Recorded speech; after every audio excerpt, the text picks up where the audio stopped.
In this video, I'm walking you through how to do inline gluteal contractions. As with all of the exercises, there are multiple benefits to doing this exercise.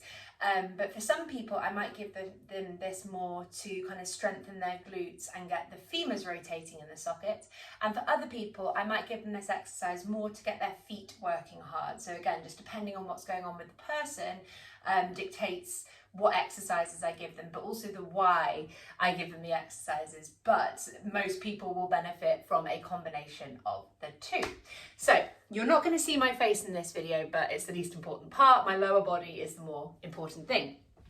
You may well want a chair or something, a wall close to hand, so that you have something to balance on if you need to. I'm going to be brave and or stupid and try and do it without anything to balance on. So what I want to show you to start with is how this looks from the front, and then I'm going to do the actual exercise from behind. So my rug here is actually really handy as it's got these kind of stripes on it which I can use to line up my foot, but I'm going to put the line in the middle of my heel here at the back and the middle of my second and my third toe.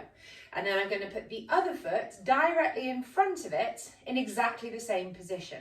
So what we don't want is our feet turning out to the side like this. This is going to be really hard for lots of people because most of you will do this to a certain degree without realizing that you are. So use something with a line if in any doubt, because it's just going to really help you imagine that you're on that tightrope, and it's being on the tightrope with your feet perfectly straight and parallel, not out to the side, that's going to force your feet to have to work hard. So you're going to get this kind of side to side wobbling going on, which is pronation and supination of the foot. And that's why, oh, you can see me wobbling, that's why, one of the reasons why this exercise is so beneficial, because it really puts that work into the feet to stabilize. So you might be stood here wobbling around all over the place. As long as you feel safe, that's great. It's just showing you that your feet are working hard and that your body is responding well to the exercise. If it feels too much, have something to balance on and just use your hand with the aim that over time you're taking it away. You can put your hands on your hips as well. And you're trying to keep your kind of shoulders over your pelvis, so don't lean too far forward in that upper body. So really make sure you're on your tightrope like this and that the feet are not out to the side.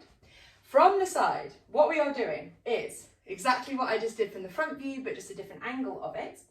And you are trying to keep your big toe joints down at all times, but you are allowing the feet to wobble, as I said. So to keep the big toe joint down as much as you can, although it might lift up a few times, that's fine, as long as the intention is there. Keep the big toes down, but allow the feet to wobble. You're trying to keep your weight evenly distributed through both of your feet. So most people, myself included, have a dominant leg. And you might find that you find yourself wanting to always lean on the right foot. So for this exercise, the right foot is the back one, or vice versa. You might find yourself tending to lean onto the left leg. Try and keep the pelvis in the middle of both of the feet so that your weight distribution is balanced from front to back. You're keeping your knees straight, keeping the big toes down, allowing the feet to wobble, hands on hips, or using a little bit of stability tool if needs be, standing up like so, and you are isolating your glute muscles, your bottom muscles, and you're squeezing, holding, and releasing. Squeezing, holding, releasing. Squeezing, holding, releasing like this. I am not squeezing my pelvic floor. I'm not tensing my abdominals. The only thing that is working are my glutes, and I feel like a little bit of a reaction in the tops of my hamstrings as well. And for most of my clients, they would be standing here for 20 reps on one side. So we do 20 squeezes, holding, releasing of the glutes. The squeezing of the glutes rotates the femurs within the hip socket so that they are slightly more external. It forces the lateral hip stabilizers here on the side to work really hard. So don't be surprised if you get lots of burning going on here, more so on the back leg than it will be on the front leg.